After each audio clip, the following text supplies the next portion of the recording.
రేవంతన్నా నిగ్గదీసి అడిగే మునగాడు వీడు భూమిన వానైతాడు బీద సాదల ధైర్యం వీడు దొంగ దొరల భరతం పడతాడు మన రేవంతన్నా పేద ఇంటికి పండుగ తెస్తాడు. ప్రజాపాలన ప్రగతి ప్రణాళికలో భాగంగా సిద్దిపేట జిల్లా కేంద్రంలో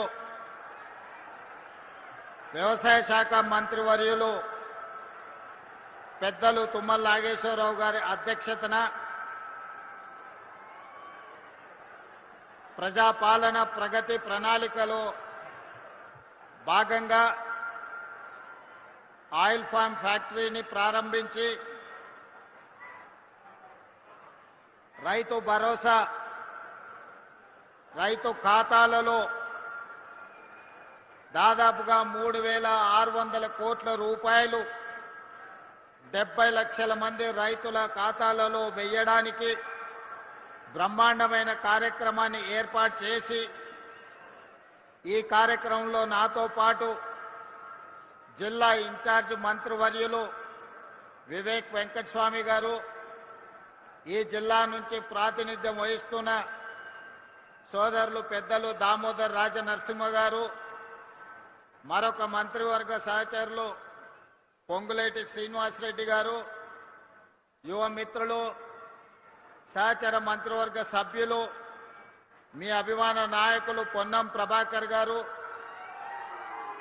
శాసన మండలి సభ్యులు కాంగ్రెస్ పార్టీ అధ్యక్షులు మహేష్ కుమార్ గౌడ్ గారు, అదేవిధంగా ప్రభుత్వ ప్రత్యేక సలహాదారులు పెద్దలు సుదర్శన్ రెడ్డి గారు, పార్లమెంట్ సభ్యులు మిత్రులు రఘునందన్ రావు గారు, అదేవిధంగా రాజ్యసభ సభ్యులు వేం నరేందర్ రెడ్డి గారు, అదేవిధంగా మాజీ మంత్రివర్యులు పెద్దలు పోచారం శ్రీనివాసరెడ్డి గారు, ప్రభుత్వ విప్ విజయ్ రమణారావు గారు, డాక్టర్ కవ్వంపల్లి సత్యనారాయణ గారు, రామచందర్ నాయక్ గారు, బీర్లా ఐలయ్య గారు, అదేవిధంగా శాసనసభ్యులు డాక్టర్ సంజీవరెడ్డి గారు, నవీన్ యాదవ్ గారు, ఎమ్మెల్సీ అంజురెడ్డి గారు, ఆయిల్ ఫామ్ కార్పొరేషన్ చైర్పర్సన్ మిత్రులు జంగా రాఘవరెడ్డి గారు,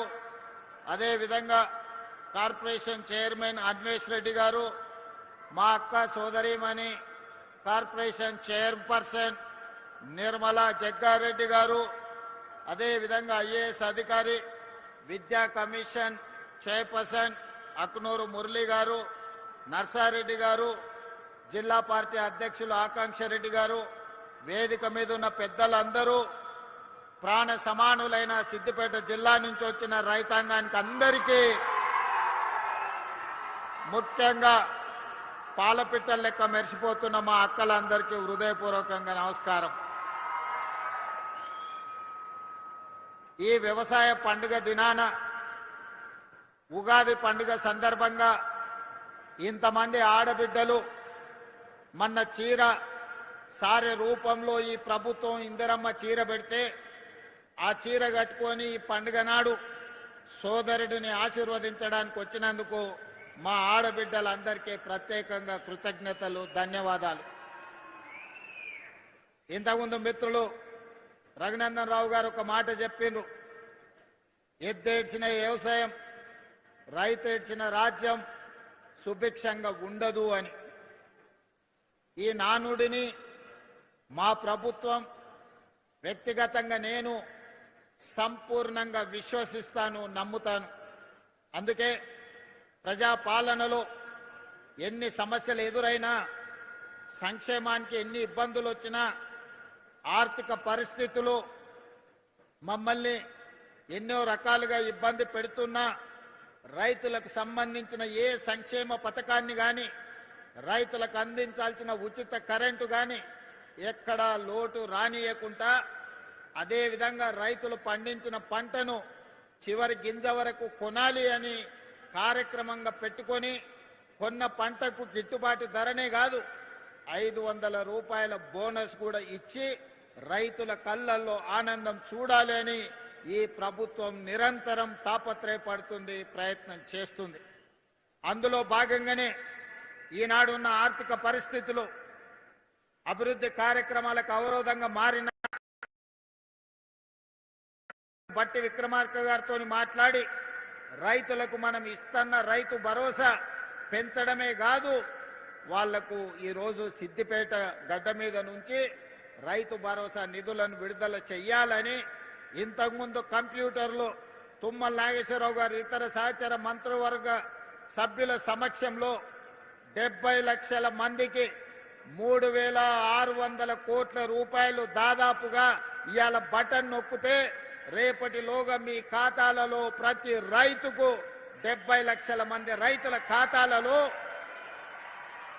రైతు భరోసా నిధులు పడతాయి. అదే విధంగా ఇంకా మిగిలిన 5,400 కోట్ల రూపాయలు 20 రోజుల్లో ఇంకొక 2,700 కోట్లు, అక్కడి నుంచి ఇంకొక 20 రోజుల్లో ఇంకో 2,700 కోట్లు, దాదాపుగా ఇవాళ మార్చి 22 తారీఖు నాడు మనం ఉన్నాం. 45 రోజుల్లో 9,000 కోట్ల రూపాయల రైతు భరోసా 70 లక్షల రైతుల ఖాతాలలో వేసి రైతుల కళ్ళల్లో ఆనందం చూడాలి. ఈ ప్రగతి ప్రణాళికలో రైతుల సంక్షేమం కోసం పనిచేయాలని మా ప్రభుత్వం దీక్ష భూని ఈనాడు సిద్దిపేట జిల్లాకు వచ్చి ఈ కార్యక్రమాన్ని ప్రారంభించుకున్నాం. మిత్రులారా, నేను ఎక్కువ వివరాలు చెప్పదలుచుకోలేదు, కానీ కొన్ని వాస్తవాలను మీ ముందు ప్రస్తావించాల్సిన అవసరం ఉన్నది. 114 నెలలు చంద్రశేఖరరావు గారు పెద్దలు ముఖ్యమంత్రిగా పనిచేసింది. వారు పెట్టిన ఖర్చు సరాసరి రైతుల కోసం పెట్టిన ఖర్చు 2,533 కోట్లు ప్రతి నెల ఖర్చు పెడితే, ఈనాడు మాన ప్రభుత్వం వచ్చి 28 నెలలైతే ఈ 28 నెలల సరాసరి ప్రతి నెల 5,500 కోట్ల రూపాయలు ఈ రోజులో రైతు సంక్షేమం కోసం ఈ రోజు మన ప్రభుత్వం ఖర్చు పెడుతున్నది. ఈనాడు రైతులకు ఇస్తున్న 24 గంటల ఉచిత కరెంటు కావచ్చు, రైతులకు అందిస్తున్న గిట్టుబాటు ధర కావచ్చు, రైతులు పండించిన సన్న వడ్లకు 500 రూపాయల బోనస్ కావచ్చు, రైతు రుణమాఫీ కావచ్చు, రైతు భరోసా కావచ్చు, రైతు బీమా కార్యక్రమాలు కావచ్చు.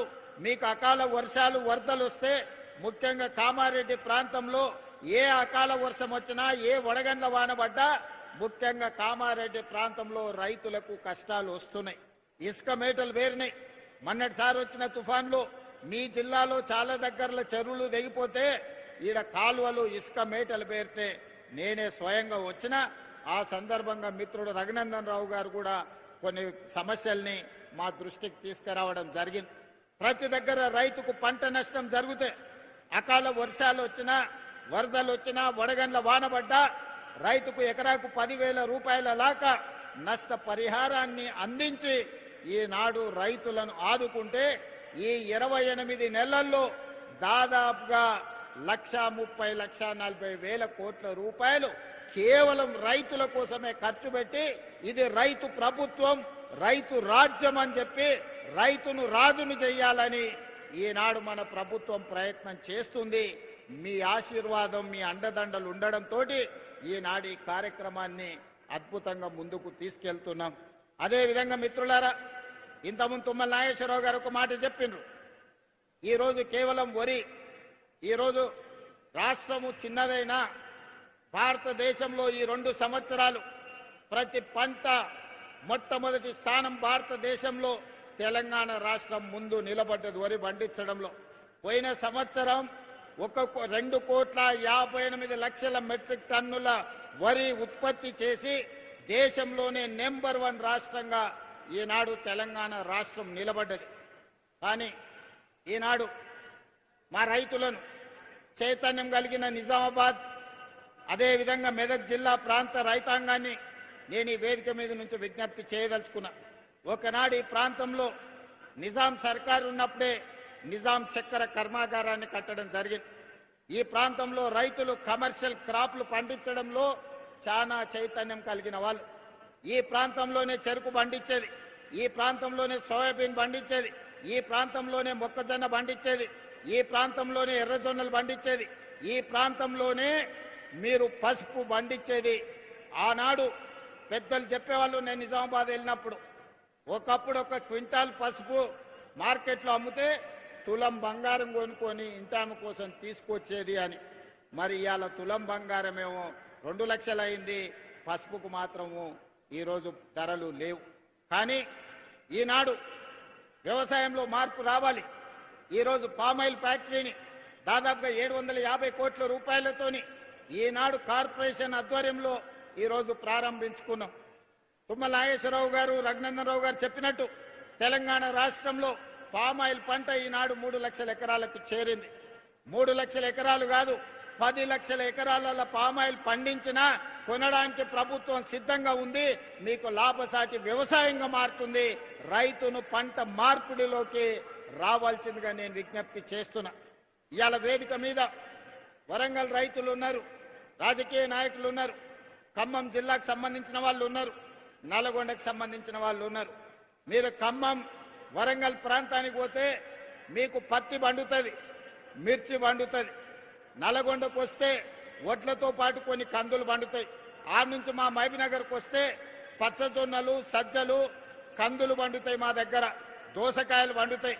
రంగారెడ్డి జిల్లాకు వస్తే, వికారాబాద్ రంగారెడ్డి జిల్లాకు వస్తే ఇవాళ భారతదేశానికి మంచి కందిపప్పు ఆ ప్రాంతంలో పండిస్తున్నాం. ఈరోజు రంగారెడ్డి జిల్లాలో ద్రాక్ష తోటలు కానీ, కూరగాయలు కానీ, పాలకూర కానీ, మెంతం కూర కానీ, ఈరోజు కొత్తిమీర కట్టలు కానీ, ఒకప్పుడు ద్రాక్ష తోటలు కానీ రంగారెడ్డి జిల్లా చుట్టూతో ఉండేది. పాడి పరిశ్రమ ఉండేది. ఆర్టీసీలో బస్ ఎక్కితే వనస్థలపురం, హయత్ నగర్ నుంచి పాల క్యాన్లతోని, కూరగాయల తట్టలతోటి పండ్లు, ఫలాలు, కూరగాయలు తీసుకొని మా రైతులు ఆర్టీసీ బస్సులో హైదరాబాద్కు అమ్మనికి వచ్చేది. కాలం మారింది, రియల్ ఎస్టేట్ పెరిగింది, పంట తోటలు అన్నీ కూడా లేఅవుట్లు అయిపోయినాయి, ప్లాట్లు అయిపోయినాయి. ఇవాళ ఎక్కడ చూసినా పాలు ఎక్కడి నుంచో కొనుక్కుంటున్నాం, కూరగాయలు విదేశాల నుంచి తెచ్చుకుంటున్నాం, కోడిగుడ్లు పక్క రాష్ట్రం నుంచి తెచ్చుకుంటున్నాం, తమిళనాడు నుంచి. మరి చికెన్ కావాలంటే ఒక దగ్గర పోతున్నాం, పాలు కావాలంటే చిత్తూరు పోతున్నాం, కూరగాయలు కావాలంటే ఇంకో రాష్ట్రం పోతున్నాం. ఇట్లా ఏది చూసినా ఇవాళ ఇతర ప్రాంతాల నుంచో, ఇతర జిల్లాల నుంచో, ఇతర రాష్ట్రాల నుంచో, ఇతర దేశాల నుంచో దిగుమతి చేసుకునే పరిస్థితి వచ్చింది. దీనికి కారణం ఏందో మా రైతన్నలను ఆలోచన చేయమంటున్నా. మా తుమ్మల నాగేశ్వరరావు గారికి నేను సూచన చేస్తున్నా, రైతుల చైతన్యం తీసుకురావాలి. రైతులు పండించే వడ్లు ఒక్కటే మన సమస్యకు పరిష్కారం కాదు. ఇవాళ వరి పండిస్తే వ్యవసాయ రైతుకు కష్టం తక్కువ ఉందని వరి పండిస్తుండ్రు, వరి కొంటున్నాం. కానీ భారతదేశంలో ఈరోజు ఈ దేశానికే కాదు, ప్రపంచంలో అన్ని దేశాలకు మన దగ్గర పండించిన వడ్లు, బియ్యం సరఫరా చేసినా ఇంకా మిగిలిపోయే పరిస్థితి ఉంది. మన కేంద్ర మంత్రిని కలిసినప్పుడు మేము ఈసారి 50 లక్షల మెట్రిక్ టన్నుల కంటే మేము ఎక్కువ ప్యాడీ కొనము, మీరు ఆపండి అన్నారు.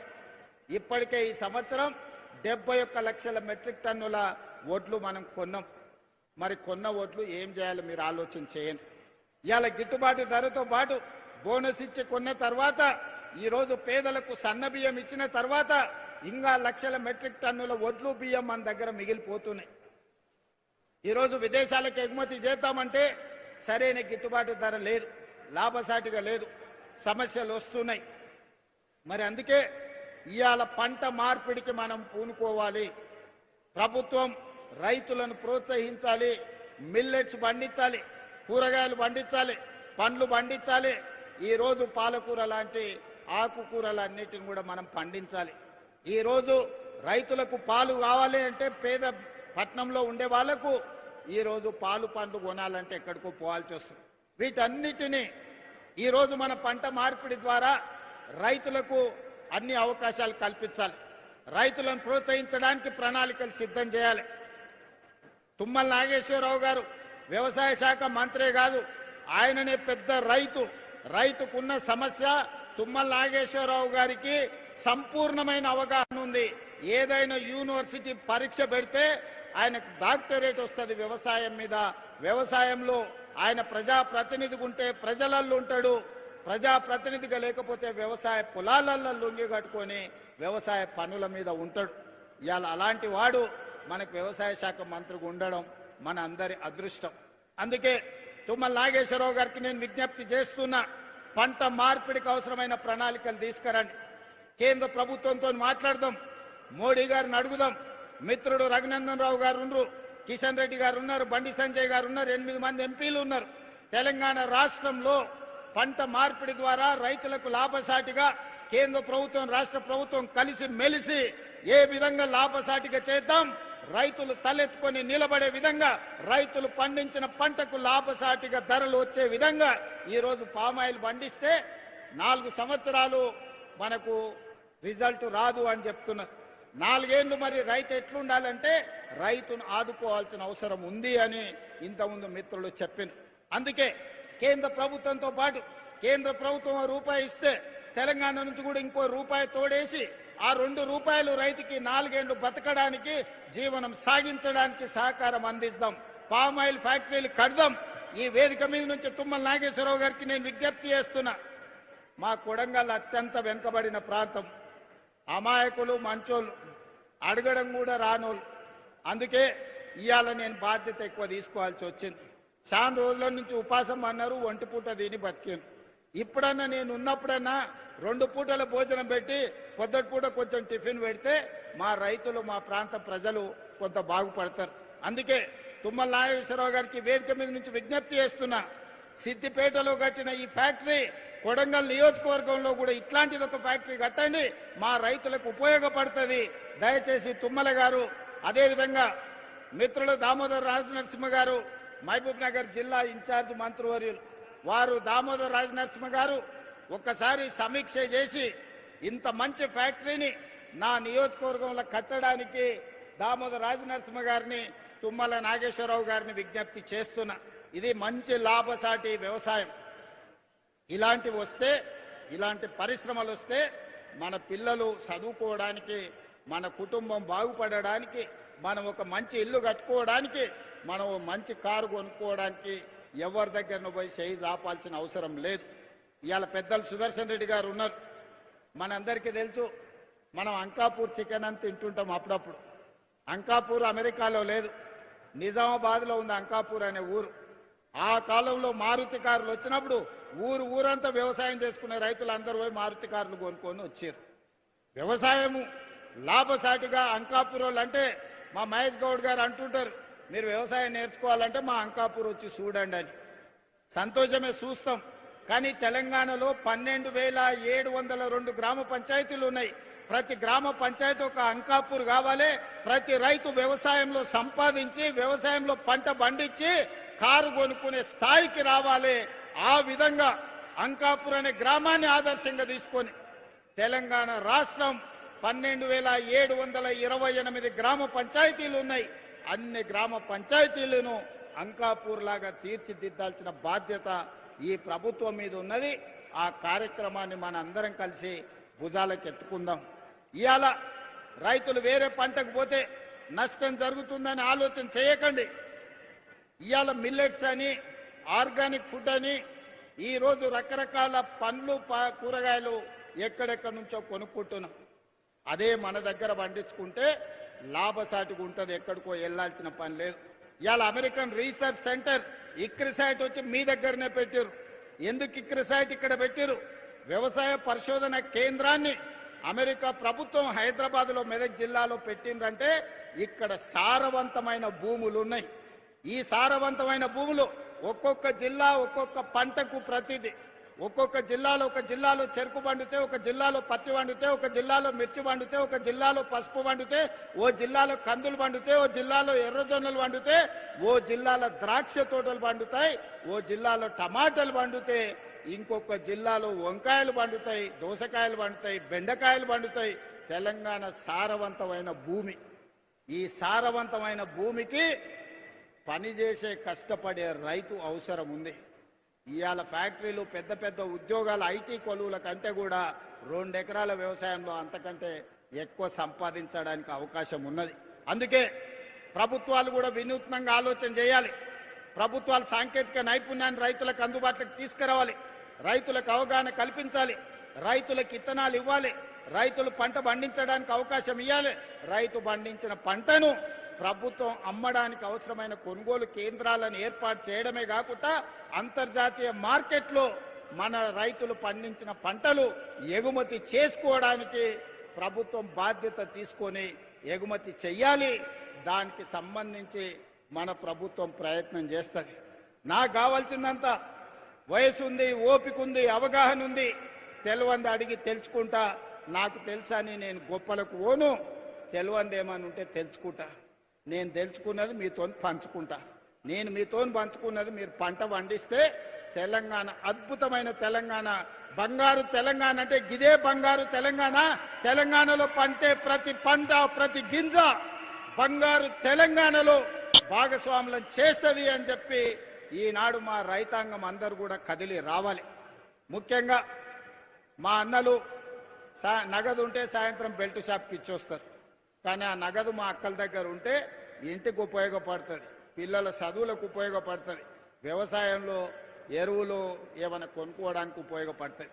అందుకే ఈనాడు మహిళల ప్రాతిపదికన ఇవాళ రేషన్ కార్డు ఇచ్చిన మహిళలకే, సన్నబియ్యం ఇచ్చిన మహిళలకే, ఇందిరమ్మ ఇల్లు ఇచ్చిన మహిళలకే, ఇందిరమ్మ ఇంట్లో 200 యూనిట్లు ఉచిత కరెంట్ ఇచ్చిన మా ఆడబిడ్డల కళ్ళల్లో వెలుగు చూడాలనేదే ఇవాళ ఏ సంక్షేమ పథకం ఇచ్చినా ఈనాడు మహాలక్ష్మి ద్వారా ఆర్టీసీ బస్సుల్లో ఉచిత ప్రయాణం చేస్తున్నారని అంటున్నారు. అవును, మీ తమ్ముడు ఉన్నాడు కాబట్టే ఇవాళ 28 నెలల్లో ఎన్నడన్నా ఎవరన్నా ₹1 అడిగినరా? అక్క బస్సు ఎక్కితే ఎవరన్నా రూపాయి అడిగిర్రా?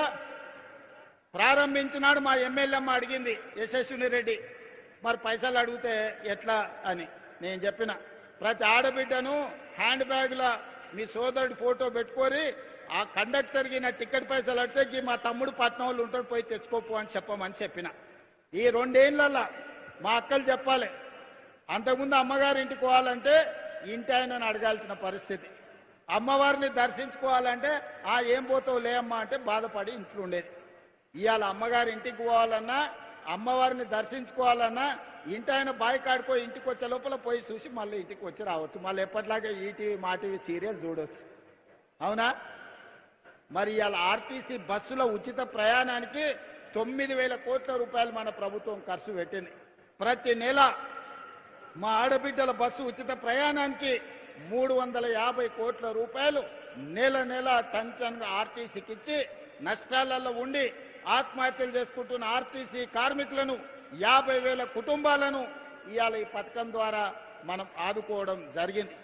ఉచిత ప్రయాణమే కాదు, ఈనాడు 1000 బస్సులను కొని 1000 బస్సులకు మహిళా సంఘాలను ఈ రోజు యజమానులను చేసి ఆర్టీసీకే కిరాయికి పెడితే మా పొన్నం ప్రభాకర్ గారు నెల నెల మా ఆడబిడ్డలకు ఈ రోజు ఆర్టీసీ బస్సు యజమానులను చేస్తే బరాబర్ కిరాయి పైసలు కట్టే పరిస్థితి వచ్చింది.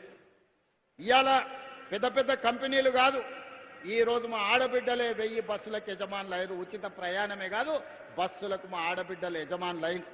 ఇవాళ మా ఆడబిడ్డల్ని పెట్రోల్ బంకులు పెట్టించిన స్వయం సహాయక సంఘాలకు ఈ రోజు మా నారాయణపేటలో అదేవిధంగా ఇతర ప్రాంతాలలో ఇవాళ ఆడబిడ్డలకు పెట్రోల్ బంకులు ఇచ్చినాం, మీరు స్వయంగా నడుపుకోండి అని చెప్పినాం.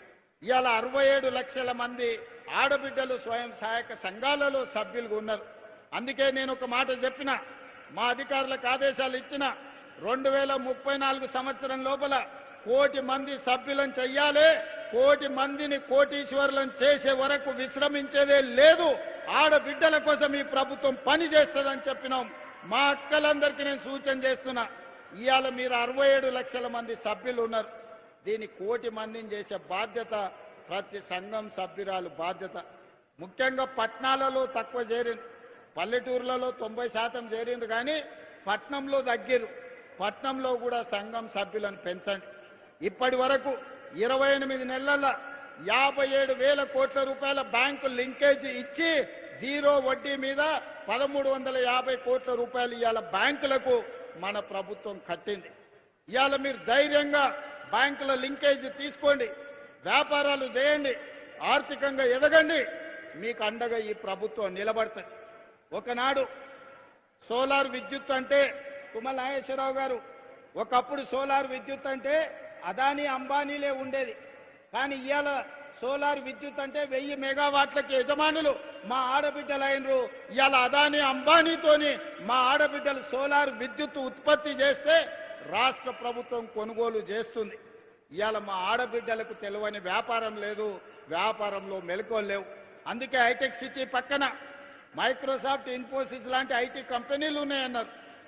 మరి శిల్పారామం పక్కన 3.5 ఎకరాలు 1000 కోట్ల భూమి 106 స్టాల్స్ మా ఆడబిడ్డలకిచ్చి వాళ్ళు తయారు చేసే వస్తువులన్నిటినీ ప్రపంచానికి అమ్మే విధంగా, ప్రదర్శించే విధంగా ఇవాళ ఇందిరా మహిళా శక్తి సెంటర్ ని హైటెక్ సిటీ పక్కన ఆడబిడ్డలకు ఇచ్చినాం. ఇవాళ వాళ్ళు తయారు చేసే వస్తువులను అమెజాన్ ఆన్లైన్ లో కొనుక్కోవడానికి ఈరోజు పెట్టించినాం.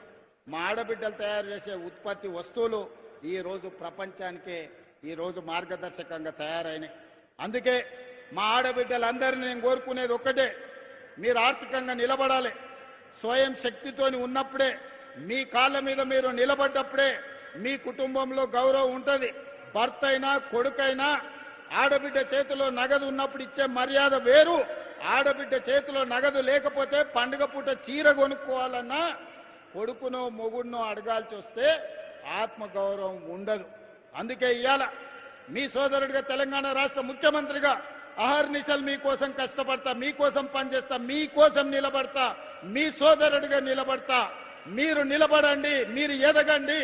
మీరు ఎదుగుతే ఈ రాష్ట్రం 2034కు $1 ట్రిలియన్ ఎకానమీకి ఎదుగుతుంది. దేశ ఆర్థిక వ్యవస్థలో ఆడబిడ్డకు అర్ధ భాగస్వామ్యం వచ్చినప్పుడే ఈ దేశం యొక్క ఆర్థిక వ్యవస్థ బలపడుతుంది. అవసరమైతే ఎవరితోనైనా కొట్లాడతా, ఎక్కడి నుంచైనా నిధులు తెస్తా. అందుకే అక్కలారా, ఈనాడు మిమ్మల్ని సహకరించడమే కాకుండా మీ పిల్లల చదువులు ఈరోజు పొద్దుటిపూట బడికి పంపాలంటే వ్యవసాయ పనుల మీద పొద్దున్నే పోయేది ఉంటుంది. పిల్లలకు నాష్ట పెడతాం, ఓసారి పెట్టాం. కాలే కడుపులతో పిల్లలు బడికి పోతే అర్ధాకలతో సార్ చెప్పేది అర్థం కాదు సగం. ఆ తర్వాత సగం పూట బడి నుంచే వాడు ఇంటికి వస్తాడు ఆకలితో. అందుకే అన్ని ఆలోచన చేసిన. ఇట్లా లాభం లేదు. మళ్ళా నర్సరీ, ఎల్కేజీ, యూకేజీ ప్రైవేట్కి పోయి 1వ తరగతికి గవర్నమెంట్కి రావాలంటే అది భారం అయిపోతుంది. అందుకే ఈ సంవత్సరం నుంచి తెలంగాణ పబ్లిక్ స్కూల్ మా మురళి కమిషన్ చైర్పర్సన్ ఇచ్చిన సూచన మేరకు నర్సరీ నుంచే రాష్ట్ర ప్రభుత్వ ఆధ్వర్యంలో ఈ రోజు పాఠశాలలను, తెలంగాణ పబ్లిక్ స్కూళ్లను వచ్చే అకాడమిక్ ఇయర్ లో ప్రారంభించుకుంటున్నాం. మంచి నాస్టా, మంచి లంచ్ అక్కడనే పెడుతున్నాం. ఒక రోజు పిల్లలకు పాలిస్తాం, 2వ రోజు రాగి జావ ఇస్తాం. వారం రోజుల్లో ఆదివారం సెలవు అయితే ఆ రోజుల్లో 3 రోజులు ప్రతిరోజు పాలిస్తాం పిల్లలకు. 2వ రోజు రాగి జావ ఇస్తాం. మంచి నాష్ట పెడతాం, మంచి భోజనం పెడతాం. ప్రభుత్వ పాఠశాలల్లో అన్ని వసతులు ఏర్పాటు చేస్తాం. అందుకే ప్రైవేట్ స్కూళ్ళకు పోవాలనే మోజుకు పోకండి. మీరు సంపాదించినంత ఫీజుల రూపంలో నష్టం కాకండి. ప్రభుత్వ పాఠశాలలు ప్రైవేట్ కంటే మంచిగా చేపిస్తాం. ఇవాళ ప్రైవేట్ స్కూళ్ళల్లో చదువుకున్న వాళ్ళ కంటే గవర్నమెంట్ స్కూళ్ళల్లో టీచర్లు అత్యధికంగా చదువుకున్న వాళ్ళు ఉన్నారు. ఇవాళ మన పిల్లల్ని బడికి తోలితే బ్రహ్మాండమైన చదువు చెప్పడానికి టీచర్లు సిద్ధంగా ఉన్నారు. 1,00,000కు పైగా టీచర్లు ఉన్నారు. 18,000 పైన స్కూళ్ళు ఉన్నాయి. వీటన్నిటిని ప్రక్షాళన చేసే బాధ్యత నేను తీసుకుంటా. అందుకే విద్యాశాఖ ఈ రోజు నా దగ్గర పెట్టుకున్నా, వైద్య శాఖ దామన్న దగ్గర పెట్టిన, సాంకేతిక శిక్షణ శాఖ వివేక్ గారి దగ్గర ఉన్నది. ఈ రోజు ఇంజనీరింగ్ డాక్టర్ చదువుకుంటే నౌకరు వస్తుందో రాదో నాకు తెలియదు. కానీ ఏటీసీలో శిక్షణ పొందితే, పాలిటెక్నిక్ చదువుకుంటే, ఐటీఐ చదువుకుంటే నౌకరిప్పించే బాధ్యత నాది. ఈ రోజు సాంకేతిక నైపుణ్యం నేర్చుకోండి. ఇవాళ మీరు చూడండి, ఇంజనీరింగ్ చదువుకున్న పిల్లగాడు ఇంటికి వస్తుండు. మంచి డ్రైవరో, ప్లంబరో, ఎలక్ట్రీషియనో, ఏసీఓ, లేకపోతే ఇంటీరియర్ డెకరేటర్సో మంచి పని నేర్చుకున్నానికి అంతెందుకు మా అక్కలు బ్యూటీ పార్లర్లో కూడా ఈరోజు పని నేర్చుకుంటే బ్రహ్మాండంగా నెలకు 40-50 వేలు సంపాదించుకుంటారు. ఇవాళ ఒకప్పుడు కటింగ్ చేయాలి, మంగళ షాప్లో చేయాలంటే నామోసిగా ఫీల్ అయ్యేది. మంగళంలో వృత్తి మనం చేస్తామని. ఇవాళ జూబ్లీస్, బంజారాలో చూస్తే పెద్ద పెద్ద రెడ్లు, పెద్ద పెద్ద కమ్మోళ్ళు, తుమ్మల నాగేశ్వరరావు గారి చుట్టాలు, మా చుట్టాలు అందరూ కూడా బ్యూటీ పార్లర్లు పెట్టుకొని పెద్ద పెద్ద మంగళ షాపులు నడుపుతున్నారు. కాలం మారింది. కాలం మారింది కాబట్టి పని నేర్చుకోవాలి. ఒకప్పుడు చెప్పులు కుట్టడం నామోసి, ఈ రోజు లెదర్ టెక్నాలజీలో ఫ్యాషన్ డిజైన్స్ వచ్చినాయి. ఒకప్పుడు ఊర్లలో టైలరింగ్ చేయాలంటే ఎవరు టైలర్ చేస్తాడా అనేటోళ్ళు, బతకలేనోడు టైలరింగ్ చేస్తాడని. ఇవాళ ఫ్యాషన్ డిజైన్స్ అని పెళ్లి అయితే మన అదేంది లగ్గపత్రిక రాసుకొని పోతే వాడు 10 లక్షలు తీసుకుంటుంది ఒక డ్రెస్సుకు. ఎందుకు వస్తున్నాయి? పని నేర్చుకుంటూ వస్తున్నాయి. శిక్షణ కావాలి, దానికి చదువు అక్కర్లేదు. దానికి చదువు తక్కువ ఉన్నా పని నేర్చుకునే తెలివి ఉంటే ఈ రోజు ఈ పనులల్లా నెల తిరుగుతే ₹1,00,000 సంపాదించుకునే అవకాశం వచ్చింది. అందుకే ఏటీసీలో చదువుకునే పిల్లలకు మా వివేకన్న సూచన మేరకు ప్రతి నెల ₹2,000 స్కాలర్షిప్ ఇస్తాం. ఇంటి నుంచి బియ్యం తెచ్చుకొని తాలూకా హెడ్ క్వార్టర్లో ఏటీసీలో చేరితే 2 ఏళ్లలో ₹1,00,000 సంపాదించుకునే ఉద్యోగం వస్తుంది. అందుకే మా పిల్లలకి ఈరోజు నేను సూచన చేస్తున్న యువకులకు కాళ్ళ మీద నిలదొక్కోండి, మీ తెలివితేటల్ని ప్రదర్శించండి. ఇవాళ రేపు పాడేటోళ్ళకి ఎన్ని అవకాశాలు వచ్చినా యూట్యూబ్లో ఎన్ని పైసలు సంపాదించుకుంటారు. ఈరోజు టాలెంట్ ఉంటే ప్రపంచం మీ ముందు తల వంచి నిలబడుతుంది. ఒకప్పుడు లేదు. ఒకప్పుడు ఇంటర్ చదువుకోవాలి, డిగ్రీ చదువుకోవాలి, పీజీ చదువుకోవాలి, పిహెచ్డి చేయాలి, అప్పుడు వచ్చేసి నన్ను నౌకరు చేయాలి. ఇవాళ రేపు 12 తర్వాత మాట్లాడడానికే నేర్చుకొని 3 భాషలు వస్తే నువ్వు పని నేర్చుకున్నావు అంటే ఎవరైనా నీ దగ్గరికి ఏడున్నా ఎత్తుకుంటా మన దగ్గరకు వచ్చే పరిస్థితి ఉంది. అందుకే సాంకేతిక నైపుణ్యం ఉన్న విద్య వైపు మనం మరలాలి. వ్యవసాయంలో మెలకువలు నేర్చుకోవాలి. వ్యవసాయంలో మంచి పంటలు, లాభదాయకంగా వచ్చే పంటల్ని ఈరోజు మనం పండించాలి. ఇవే మన జీవితాలను మారుస్తుంది. ఇవే మన జీవితాలలో మార్పు తీసుకొస్తాయి. అందుకే నేను ఈ వేదిక మీద నుంచి రాజకీయాలు మాట్లాడదలుచుకోలే. ఎన్నికలప్పుడే రాజకీయాలు. ఎన్నికలప్పుడు పోటీ ఎన్నికల్లో నిలబడ్డప్పుడు రఘునందన్ రావు గారిని ఓడగొట్టాలా నేనే ఈడ మస్తుగా తిరిగిన. ఎన్నికలు అయిపోయినాయి, మీరు అందరు తీర్పు ఇచ్చిండ్రు. ఆయన ఎంపీ అయిండు, నేను ముఖ్యమంత్రి అయినా.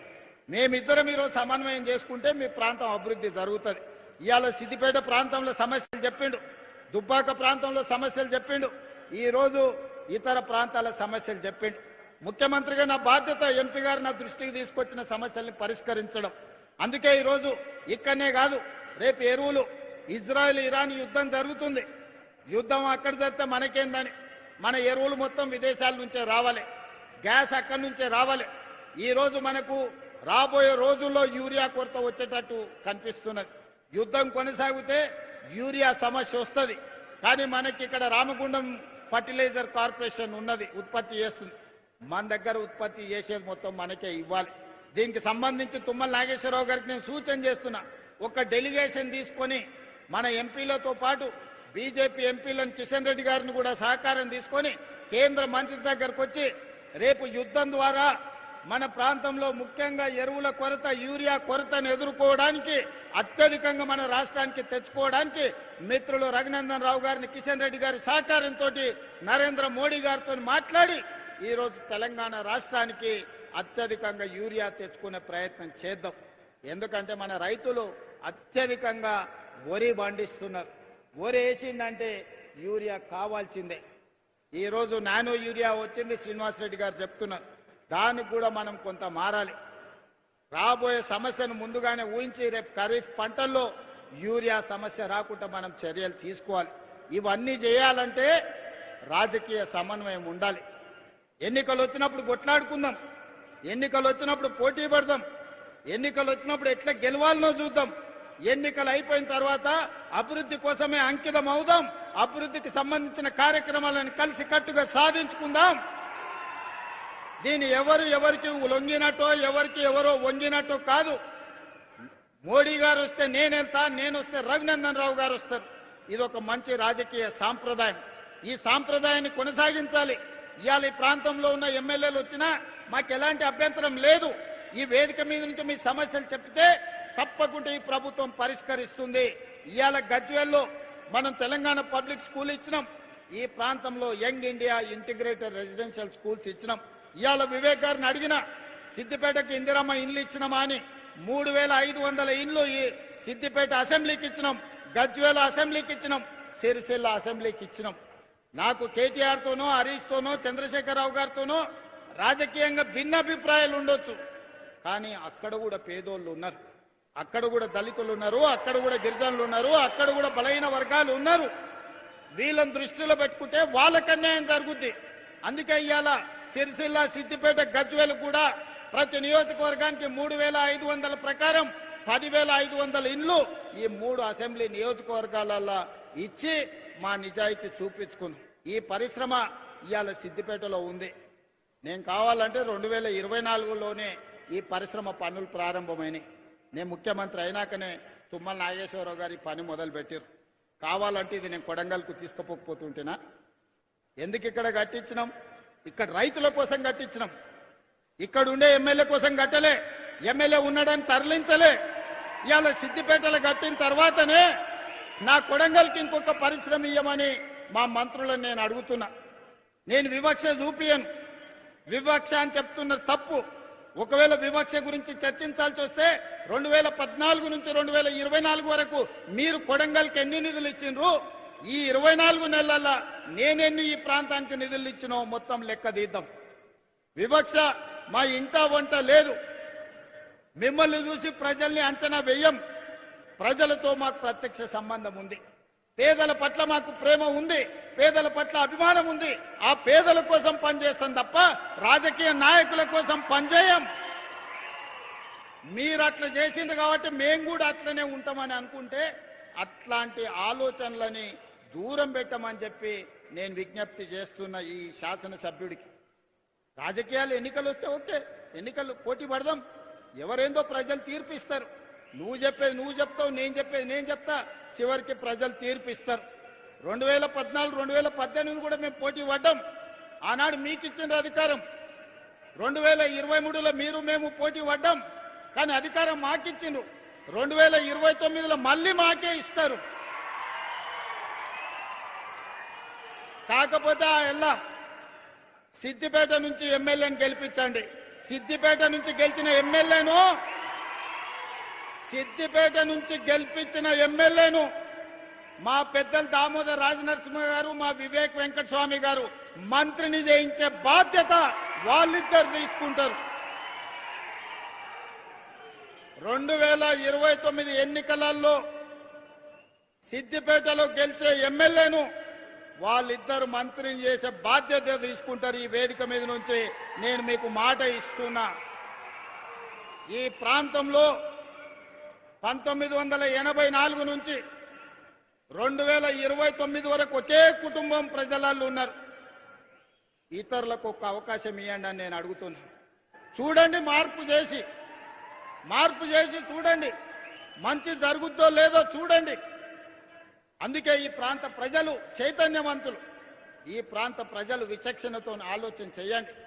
ఈ ప్రాంతాన్ని అభివృద్ధి చేసే బాధ్యత మా ప్రభుత్వం తీసుకుంటుంది. మల్లన్న సాగర్ సమస్య ఉండొచ్చు, ఇతర సాగునీటి ప్రాజెక్టులప్పుడు ఏటిగడ్డ కిష్టాపూర్లో 48 గంటలు నేను దీక్ష కూర్చున్న మల్లన్న సాగర్ అప్పుడు. ఆనాడు దామోదర్ రాజనరసింహ గారు, రఘునందన్ రావు గారు అందరి ప్రాంత రైతుల కోసం వచ్చి నిలబడ్డారు. ఇళ్ల కరెంటు తీసి ఊర్లకు నీళ్లు వదిలి రాత్రిపూట కొడితే ఆన్నే చితిబేర్చుకొని చనిపోయిన రైతులు ఈ ప్రాంతంలో ఉన్నారు. మేము ఎన్నడట్లా చేయలేదే. రైతులను ఒప్పించి, రైతులను మెప్పించి, నష్టపరిహారం పెంచి మొన్న నారాయణపేట కొడంగల్ ప్రాజెక్టు కడితే ప్రజలు అడిగితే 14 లక్షలు మేము ఇస్తామంటే కాదంటే 20 లక్షలు పెంచి 98.5% రైతులు లైన్లో నిలబడి ప్రభుత్వానికి భూమి ఇచ్చినాకనే నారాయణపేట కొడంగల్ ఎత్తిపోతల పథకాన్ని పనులను నేను ప్రారంభించిన. నా ప్రాంతంలో ప్రాజెక్టు కడితే రైతుకు కష్టం రావద్దు, రైతుకు నష్టం జరగొద్దు అని 98.5% రైతులను ఒప్పించి ఈ రోజు మక్తల్ నారాయణపేట కొడంగల్ ఎత్తిపోతల పథకాన్ని ఈ రోజు పనులు ప్రారంభించిన. మరి అదే ఏటిగడ్డ కిష్టాపూర్ కానీ, రంగనాయక సాగర్ కానీ, లేకపోతే కొండ పోచమ్మ కట్టినప్పుడు రైతుల పట్ల మీరు వ్యవహరించిన తీరు ప్రజలు చూడలేదనుకుంటున్నారా? ఈరోజు మూసీలో పేదల మీద మీ ముసలి కన్నీరును ప్రజలు అర్థం చేసుకుంటలేరని మీరు అనుకుంటున్నారా? రాజకీయాల కోసం మాట్లాడాలి, ప్రజల మేలు కోసం మాట్లాడాలి, కానీ ఏమీ జరగొద్దు, అడ్డుకోవాలి, వీళ్ళు ఏమి చెయ్యొద్దు, వీళ్ళనేమి చెయ్యనియొద్దు అంటే ఇది ప్రజల పట్ల పగతో వ్యవహరించినట్టే. ప్రతిపక్షం బాధ్యత అది కాదు. ప్రతిపక్షం బాధ్యత ప్రభుత్వానికి సూచన చేయాలి, ప్రభుత్వంతో ప్రశ్నించాలి, అవసరమైతే ప్రభుత్వంతో కొట్లాడి పేదలకు ఏ విధంగా మేలు చేయాలనో ప్రయత్నం చేయాలి తప్ప మేము అడ్డుకుంటాం, మేము అడ్డం బండుకుంటాం, నేను నిన్ను ముందుకే పోనీ అని అంటే ఎట్లా? మీరు ఒక్కసారి చెప్పండి. పోనీ అని అంటే మీ సోదరుడు ఊరుకుంటాడా? మీకు తెలియదా? అడ్డం బండుకుంటే ఆగుతామా? ఈడు ఉన్నోళ్ళని అడుగుతున్నా. ఒకవేళ అడ్డం పడుకుంటే ఆగుతామా? 20 నాడు అడ్డం పండుకున్నారు కదా, అడ్డం పండుకుంటే దాటుకొని రాలేదా? ఇవాళ ముఖ్యమంత్రి సిద్దిపేటకు రాలేదా? వస్తాం కదా. మీరు అండగుంటేదో పెద్ద సమస్యనా? ఇవాళ కూడా నేను చెప్తున్నా, మళ్ళా 29లో వస్తాం, సిద్దిపేటలో సమావేశం పెడతాం. సిద్దిపేట నుంచి గెలిచినోని మంత్రిని చేసి ఈ ప్రాంత అభివృద్ధికి అవసరమైన నిధులు ఇస్తాం. ఆ నిధులలో మా వాట మేం తెచ్చుకుంటాం. మోడీ గారిని అడిగేది ఉంటాం, మోడీ గారిని అడుగుతాం. అదృష్టం బాగుండి రఘునందన్ రావు గారు పెద్ద పొజిషన్లు ఉంటే ఆయన సహకారం కూడా తీసుకుంటాం. ఎన్నికలు వచ్చినప్పుడు చేసే పని ఎన్నికలప్పుడు చేస్తాం. ఓడగొట్టాల్సిన పని ఓడగొట్టేటందుకు చేస్తాం. ఒకవేళ మీరు అభిమానించి గెలిపిస్తే, పెద్ద కుర్చీ వస్తే మన రాష్ట్రానికి నిధులు తెస్తాం. నాకెందుకే సిగ్గు బేసిజము? నేను రైతు పిల్లగాని ఊరు నుంచి వచ్చిన, కష్టపడి వచ్చిన, వ్యవసాయం అంటే తెలుసు. ఏ చెట్టుకి ఏ పురుగు పడుతుంది, ఏ పురుగు పడితే ఏ మందు కొట్టాలనో తెలిసినోని. తెలియకుండానే ఇంత దూరం వచ్చినా.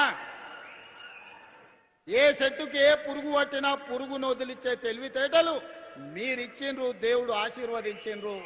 ఏ దానికి కూడా ఎవరు వెనక ముందు ఆలోచన చెయ్యకండి. ఈ ప్రాంతాన్ని అభివృద్ధి చేసుకుందాం. మా అధికారులకు సూచన చేస్తున్నా, సిద్దిపేటను ఏ మాత్రం వివక్ష వహించకండి, చూడకండి. సిద్దిపేట ప్రాంతానికి అభివృద్ధి నిధులు ఇవ్వండి. మిగతా నియోజకవర్గాలను ఏ విధంగా చూసుకుంటున్నామో సిద్దిపేట పట్ల ఎలాంటి వివక్ష చూపించాల్సిన అవసరం లేదు. ఇది తెలంగాణలో ఉన్న శాసనసభ నియోజకవర్గం. 119 శాసనసభ నియోజకవర్గాలను సమాన దృష్టితో చూస్తాం. మాలాకటి వెనుకబడ్డోళ్ళము, ఆకలైనోళ్ళము, ఒంటిపూట తిన్నోళ్ళము, ఓ బుక్క ఎక్కువ తింటే మీరు కూడా అయ్యే ఇన్ని రోజులు ఉపాసం పడినంటే ఇప్పుడు ఓ బుక్క తింటుండని మీరు కూడా జర చూసి చూడనట్టు ఉండరు. ఎందుకంటే మేము జొన్న రొట్టెలు కందిపప్పు తిని బతికినోళ్ళం. ఇప్పుడే జర తెల్లపువ్వు తిని చికెన్ మటన్ తినే కాడికి వచ్చిన జర ఆకలి ఉంటుంది. కొడంగల్కు నిధులు ఇస్తున్నా అంటే మరి నేను ముఖ్యమంత్రి అయినా అడగరా? ఊరికి పోతే అడగరా? ఏం తెస్తావు అన్నా, నిన్ను ముఖ్యమంత్రిని చేస్తే మరి ఏమన్నా తెచ్చినావంటే నేను ఏమన్నా చెప్పాలి కదా. పిల్లగాడు దుబాయ్ పోతాడు పని చేయనికి, అమ్మనాయనం చూడడానికి వస్తే ఏమన్నా బట్టలు, అన్నదమ్ములకు బట్టలు అద్దాలు తెచ్చిండని చూడరా? చూడరా మీరు అందరూ? గట్లనే మరి పిల్లగాడు ఉపయోగపడి బయటకు పోయి ఎదిగిండు అని అంటే ఆడ నుంచి ఏదన్నా ఆశిస్తారు. ఏమన్నా చేసినా కానీ మీకు అన్యాయం చెయ్యను. మనందరం కలిసి బాగా పనిచేసుకుందాం. మీరందరూ అండగా నిలబడండి. ఈ రోజు రైతు భరోసాలో భాగంగా దాదాపుగా 3,600 కోట్ల రూపాయలు మీ ఖాతాలో వేసినాం. మిగతా పైసలు కూడా 45 రోజుల్లో మీ ఖాతాలో పడతాయి. పోయినసారి మన దగ్గర నగదు ఉండే 9 రోజుల్లోనే 9,000 కోట్ల రూపాయలు రైతు భరోసా నిధులను మీ ఆయల్లో మీ ఖాతాలో వేసినాం. మీ అకౌంట్లో ఒక్కసారి చూసుకోండి. మొదలు పెట్టి చివరికి 9 రోజుల్లో 9,000 కోట్ల రూపాయలు ఆయల్లో వేసినాం. ఆయల్లో ఉన్నాయి కాబట్టి మీకే వడ్డిచ్చినాం. ఇవాళ కొంచెం వెనుక ముందుంది కాబట్టి 45 రోజుల్లో 9,000 కోట్ల రూపాయలు రైతుల ఖాతాలో వేసి రైతును రాజును చేసే బాధ్యత నాది, మా ప్రభుత్వాన్ని. మీరు ఆశీర్వదించండి, అండగా నిలబడండి. అభివృద్ధి పదం వైపు తెలంగాణ రాష్ట్రాన్ని నడిపించుకుందామని తెలియజేస్తూ మీ అందరి దగ్గర సెలవు తీసుకుంటున్నా. ధన్యవాదాలు మిత్రులారా. రేవంత్ రెడ్డి గారి నాయకత్వం, రేవంత్ రెడ్డి గారి నాయకత్వం.